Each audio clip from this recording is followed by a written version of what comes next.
Hello, and welcome to this tough Rheinland cybersecurity podcast about ransomware. So my name is Chris Flower. I'm a solution group manager for software and digital, which includes our OT cybersecurity offering. And my team leader for OT cybersecurity is Dave. Say hello, Dave. Hello, everyone. Oh, you let me down now. I thought you were going to say hello, Dave. So today we're going to talk about ransomware. And I want to start off because it's always good to start these things off with a bit of a story, a true thing that happened. And so this is all available on the internet. It's publicly available. But it still goes back to 2021, which is only 2 or 3 years ago from when we were recording this in 2024. And this is about Brenntag, which is a well-known German chemical producer. So in 2021, Brenntag paid a $4.4 million ransom in Bitcoin to a ransomware gang called DarkSide. And for that money, they received a decryptor for their encrypted files, and it also prevented the threat actors from publicly leaking stolen data. So this happened in May 2021, and Brenntag suffered a ransomware attack that targeted their North American division. And as part of the attack, the threat actors encrypted devices on the network and stole unencrypted files. The DarkSide ransomware group claimed to have stolen 150 gigabytes of data during their attack. And to prove their claims, it's like proof of life, this, isn't it? When you kidnap someone, Dave knows more about that than me. But to prove their claims, the ransomware gang created a private data leak page containing a description of the types of data that were stolen and screenshots of some of the files. So a bit of background, DarkSide, I'm not sure you should say DarkSide, it sounds something from Star Wars here, but DarkSide is a ransomware as a service operation, which is fairly new to me. I've heard of software as a service, but this is now we have ransomware as a service. So this is when the ransomware developers partner with third-party affiliates or hackers who are responsible for gaining access to the network and encrypting the devices. So as part of the agreement, the core DarkSide team earns 20 to 30% of a ransom payment, and the rest goes to the affiliate who conducted the attack. Apparently, when you do these negotiations, and if you ever do pay, one of the conditions for most ransomware attack negotiations is that the affiliate discloses how they gained access to the victim's network. And apparently that could come in a form of a multi-page security audit, which I quite like the idea of, get a detailed review of exactly where your holes are, or it could simply be like a paragraph on a chat screen explaining how they gained access. So in this particular case, the DarkSide affiliate, the actual hackers, claim to have got access to the network by purchasing stolen credentials. However, this hacker didn't know how the credentials were originally obtained, so not particularly useful information for Brenntag. And there's a whole world when you start looking into that, which we'll probably talk in a later podcast when we start talking about organized crime behind these stolen credentials. But apparently, so initially, DarkSide demanded 133.65, if you're being precise, Bitcoin in ransom, which at the time was valued at $7.5 million. Bit of negotiation, and the ransom was negotiated down to $4.4 million, but still a large amount of money for the decryption and for the not release of the stolen files. So that's just one example of a ransomware attack on a high hazard industry. There are, when you start looking into this, lots and lots of examples around this. So you can go on the internet, but there's been Fujifilm have had recent attacks. There was a Norwegian hydro plant suffered attacks.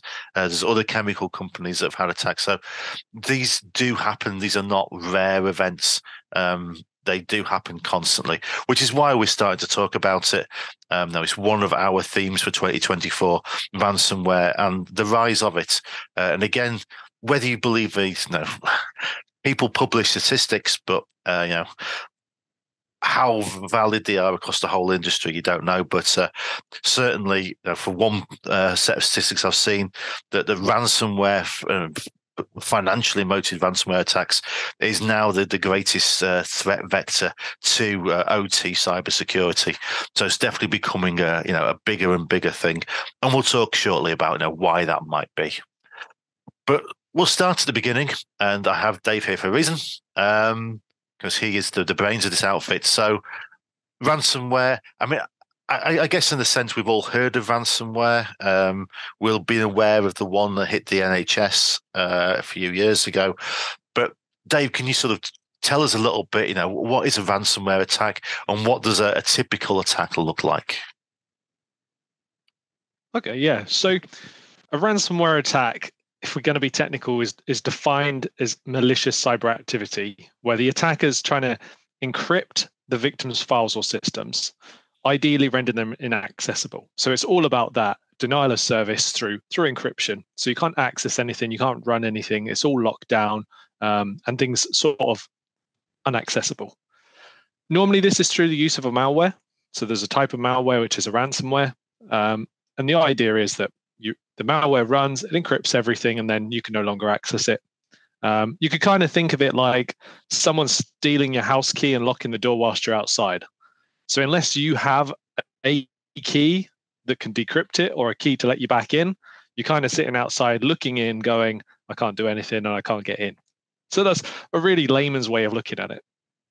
The ransom bit then comes back to, as we go back many, many years, the ransom note, the design is people are asking for something in exchange for the key. So in this case, it was Bitcoin, 133.65 Bitcoins, but it could be any amount. Some of the smaller ones, they're much less. Some of them are much more. The range of that ransom can be wildly, and again, depends on the attacker and the company and things.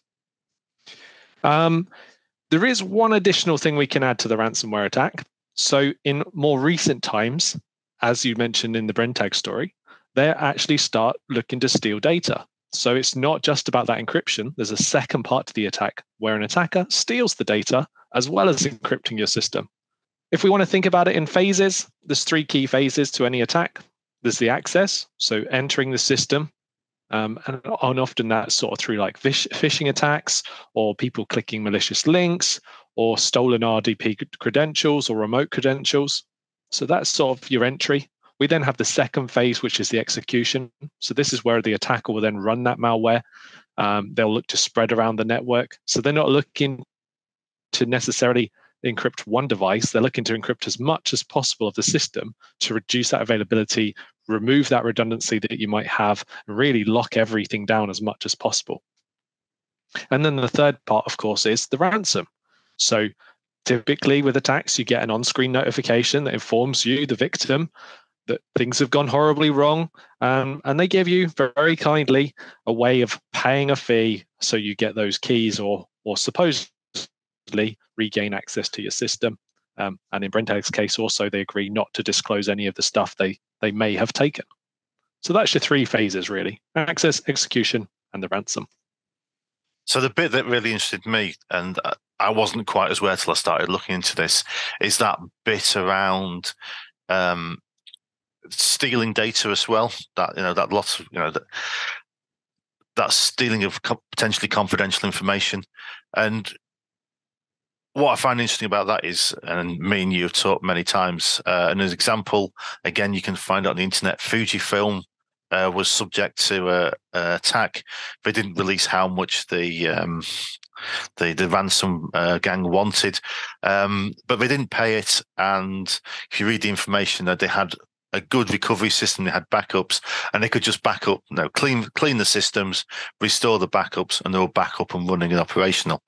And I guess that's the Achilles heels of ransomware is if you've got a good backup system. Yes, okay, it's a little bit annoying, but you can cleanse the system and you're off and running again. A few days down potentially. But now if you're stealing information as well, you've got that second element to the attack. So your backup, yes, it gets you operational, but there's another string to their bow. There's another thing to worry about. There's another reason you might have to consider paying, if you see what I mean. And I think that's probably an evolution absolutely. of these attacks, and something I wasn't quite as aware of. And I think that's due to people becoming more aware of it. So ransomware is becoming more famous. Maybe famous isn't the word. There's a wider awareness. And obviously with that awareness, people are enhancing their defenses, as you've mentioned, good recovery methods.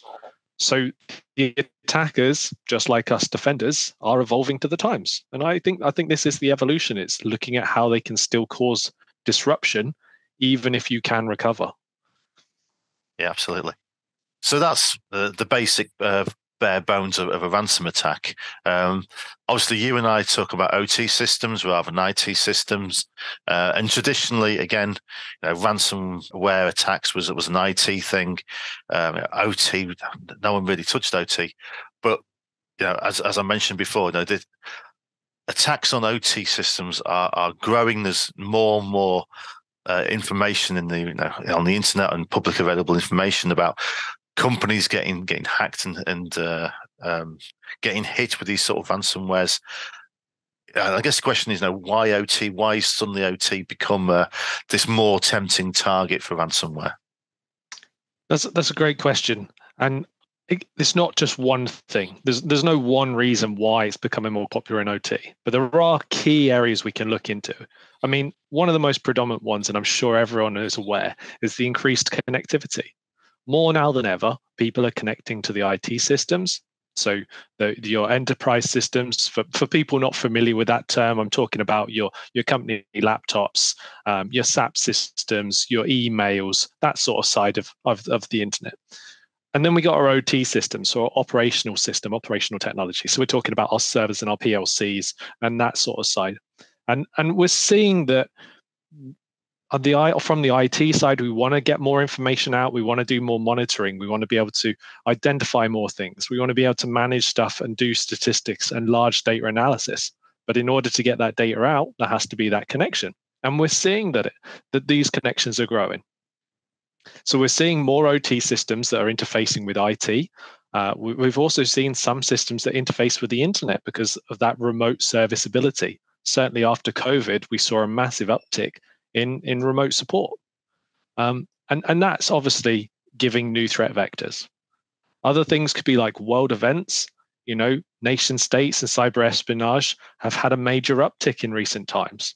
We're seeing a new way of wars being conducted around the world. Money is another key indicator. It's estimated that I think $900 million was taken in extortion payments in 2023. And OT systems been identified as being lucrative targets. If people can target water or energy, it causes major pressure on governments, and obviously they just want to pay the fees so that they recover and people aren't affected. So we've got that money issue. And I think one of the last ones, or one of the other major ones I want to mention just in this, and I mean we could talk about this for hours and go into many topics, but awareness. I think one of the key things is lack of awareness. There's many operators out there who just don't understand the risks they're being exposed to with the digital revolution, and the staff aren't being given enough guidance and enough training and enough time to understand those cyber risks. So we have these instances where accidents happen, and in those cracks, that's where we get targets. And again, I guess it's part of that arms race we were talking about 5 minutes ago. It's how if you're a ransomware gang, if you can imagine being one, Dave. You got there quite quickly. You got there very quickly. I can see it in your eyes.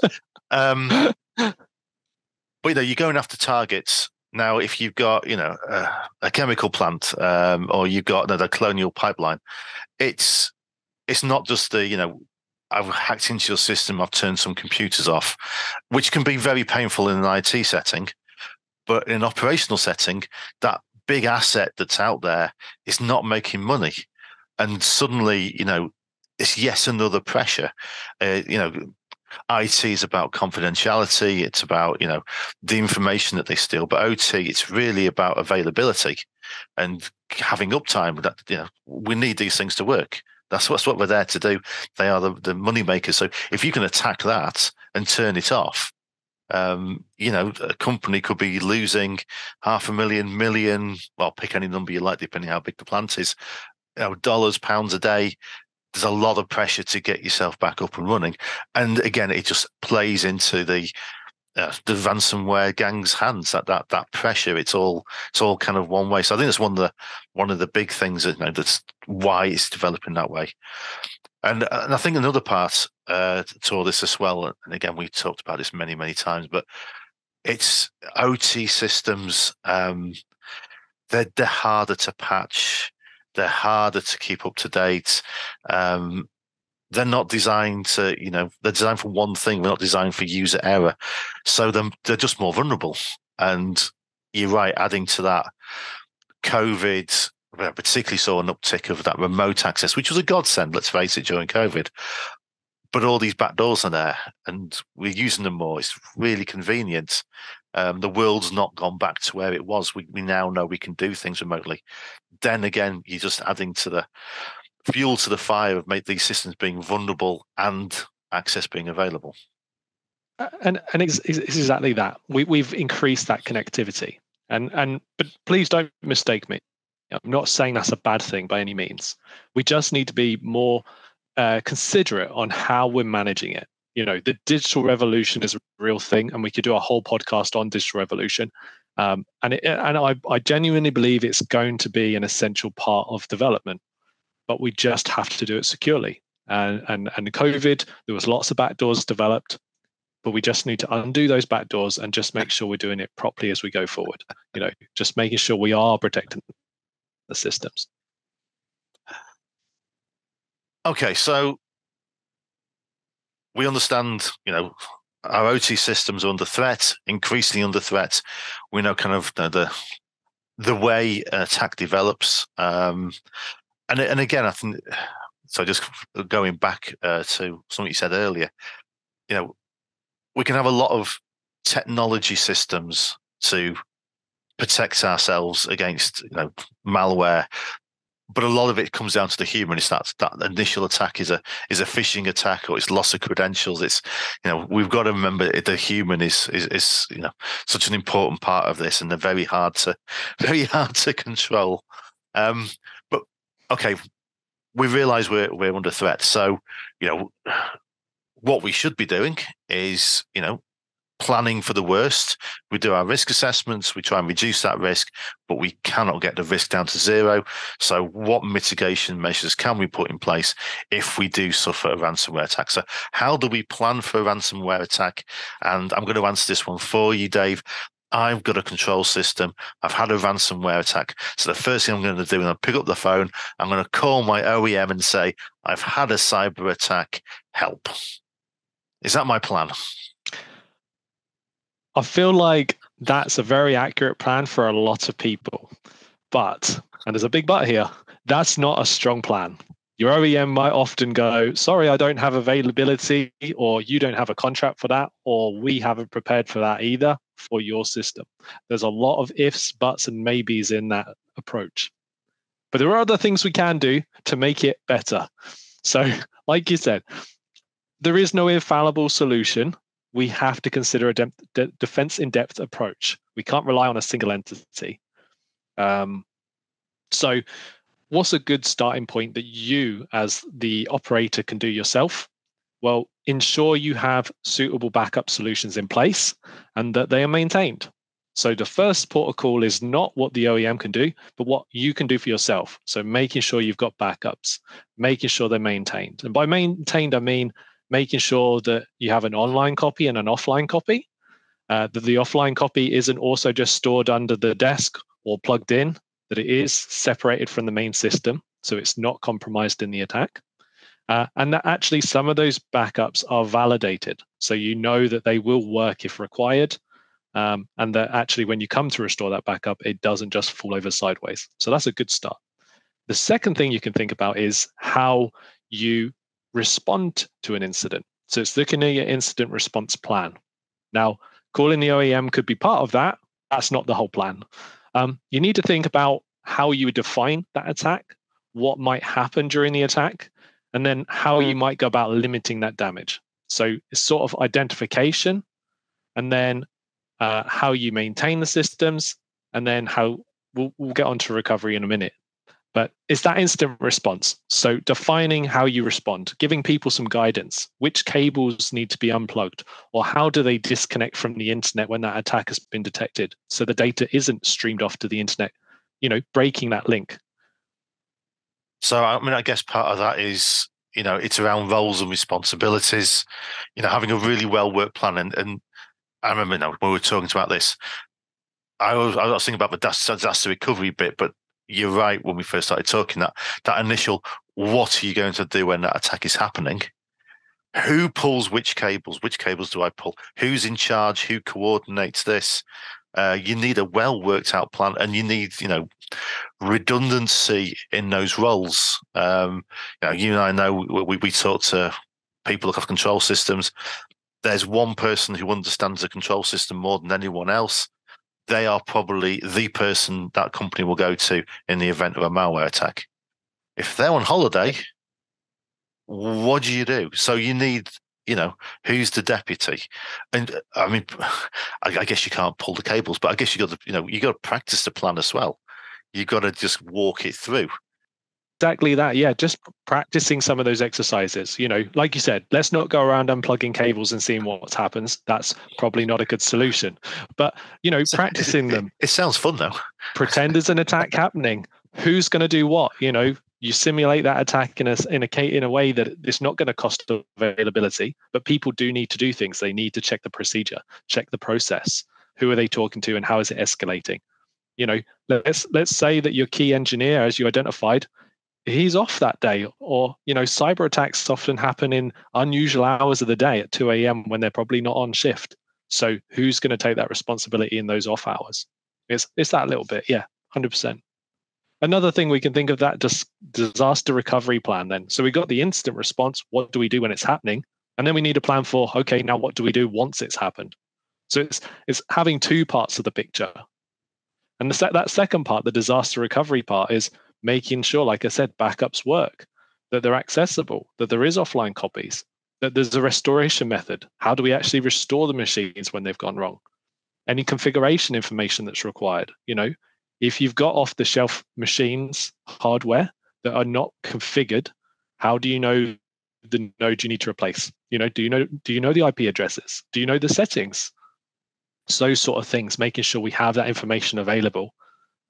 Especially when you're under pressure at 2 a.m. in the morning and you're half asleep, those procedures are going to make sure things are done right, they're done properly, and they're done safely.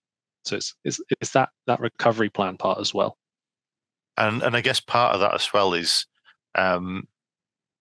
you've got potentially a high hazard chemical plant or high hazard industrial plant out there. So you've got to think about not just how do I protect the control system and stop the malware spreading, but how do you shut down safely while doing that at the same time? So this becomes not just an OT control issue from a network point of view. It's that whole big risk waiting to happen or hazard waiting to happen while you're pulling cables in what's face it's going to be a high stress, panicky situation. So that getting this right, walking it through, this is not one person's job to sit and think about it. This is, yes, you need the control experts, but then you're going to need to understand what that means for the chemical plant and the safety systems, and it's a big piece, isn't it? Exactly that. Yeah, it takes a village, as they say.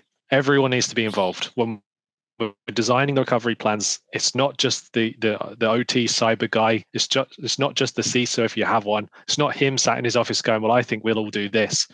We have to take input from all these different areas, the functional safety guys, the engineering, the C&I guys. Everyone has a bit to contribute in this so that we do things safely. It is that risk reduction. Obviously, we want to maintain availability, but in the worst case scenario, we want people to go home safely at the end of the day. And it's always about making sure things shut down safely. Last bit then on that one, if I just add one more just for you, which is, as we're talking about, it takes a village, culture, cyber awareness. So the last thing you can do to plan for a cyber attack is making sure you've got a good cyber aware culture. If we can see attacks coming, if people are aware of not clicking on dodgy links, I think that's a really good place to stop it in its tracks before it starts. And if you're planning for an attack, you start by making people aware of the risk. And I think that's a good one to cover at the end there, is that human element, that cyber culture, getting people aware. And we spoke about that a couple of times already briefly, and I think we're going to do a whole podcast on that, because that it is the human is the weak link.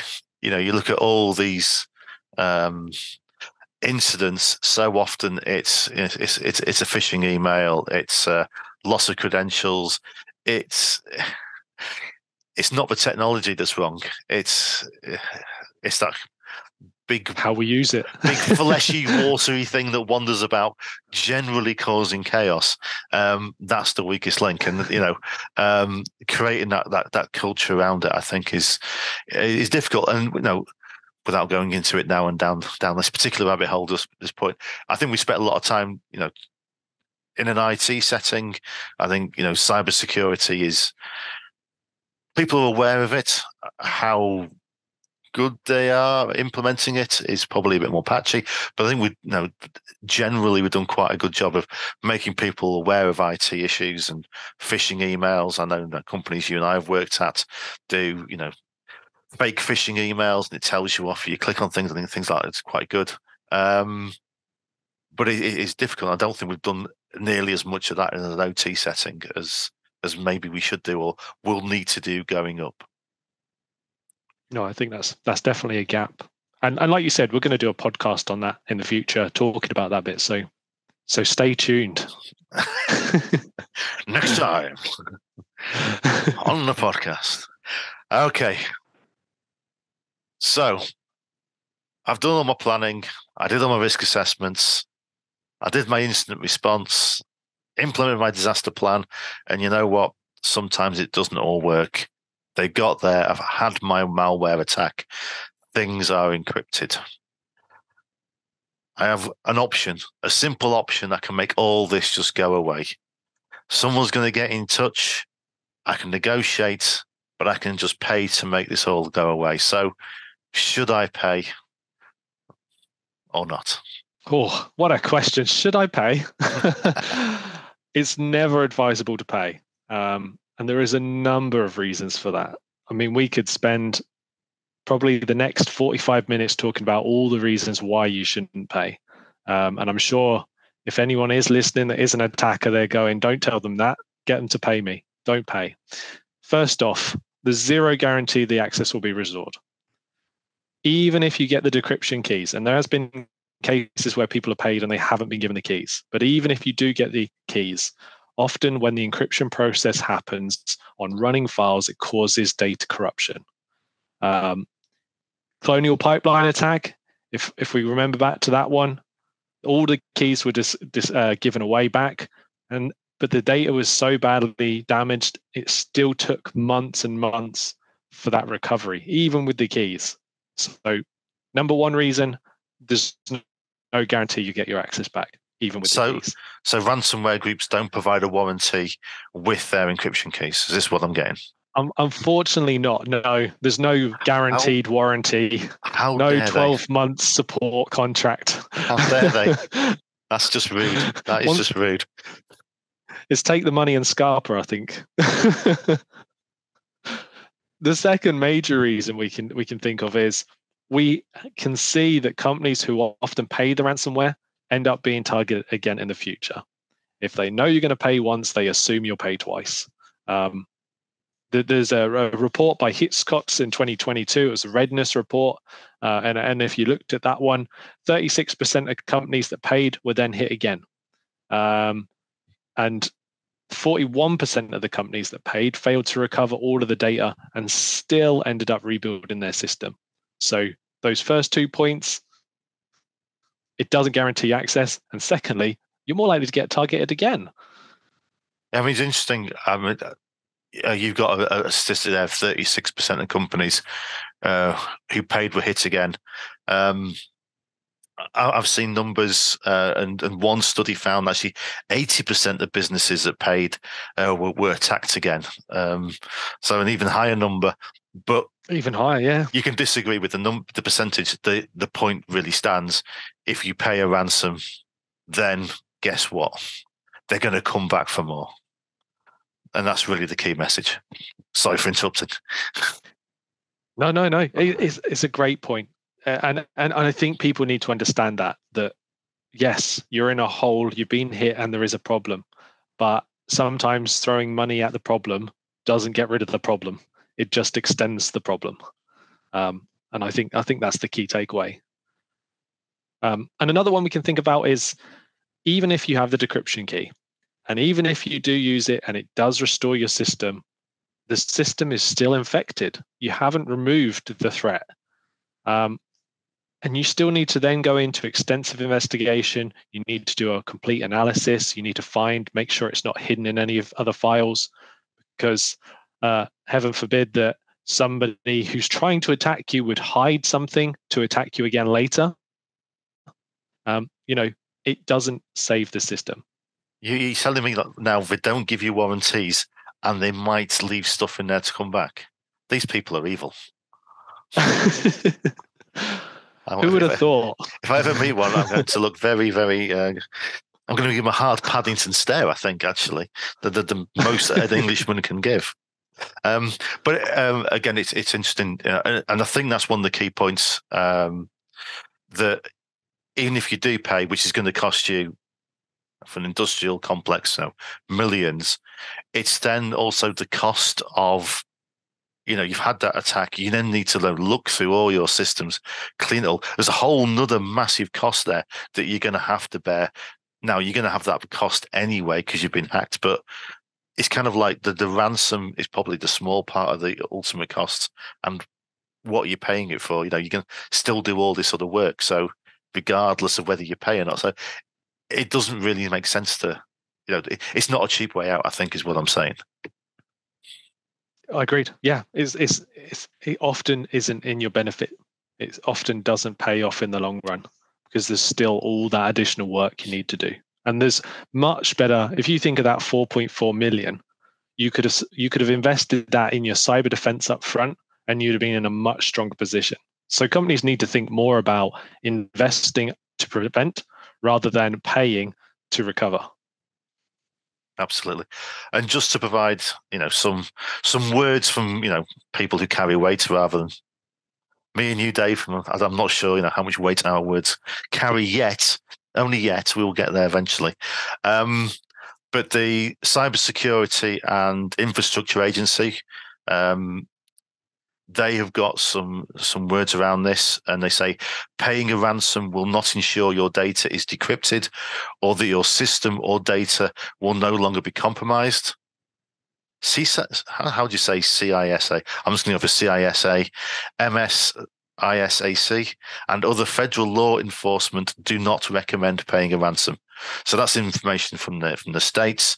If you this side of the pond, the UK's National Cybersecurity Centre offers very similar advice to that, and also warns against funding criminal groups. And again, we're going to have a podcast about this, but most ransomware authors are now parts of highly organised gangs, potentially backed by hostile nation states. So this isn't just, a teenager sat in a basement trying to make a few quid. This is proper organised gangs, potentially state-sponsored. And it has been something, again, going back to the States, the Department of Treasury has warned that paying ransoms against pay ransoms to such entities such as it might be an Iranian-backed group, for example, might be unlawful because they're subject to sanctions. So you can break US sanction law by paying these. It's stuff you might not think about at the time, but you can end up with further litigation if you're not careful, and then yourself to more but different risks. So there's quite a lot, committing war crimes in this. Yeah. And then you become the bad guy, which is even worse. Potentially. Okay, so trying to keep this fairly short, we've kind of gone through a nice example with Brenntag. We've talked about that, what the steps are, or how a ransomware attack develops, why we're seeing attacks on OT systems and how to plan for it. And then we've answered that final question, should I pay? So trying to bring this together, some sort of conclusion. If we're going to try and summarize what has been tens of minutes, how will we do this in 5 points? Well, for me, point one is don't pay. I think we've already said that again, 100%. But we'll say it again, don't pay. The next one is be proactive.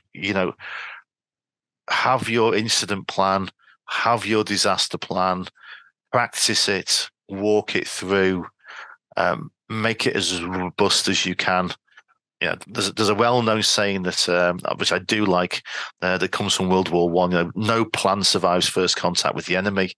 We know that, but having a plan's got to be better than having no plan. It might not work, but you've got to do the best you can.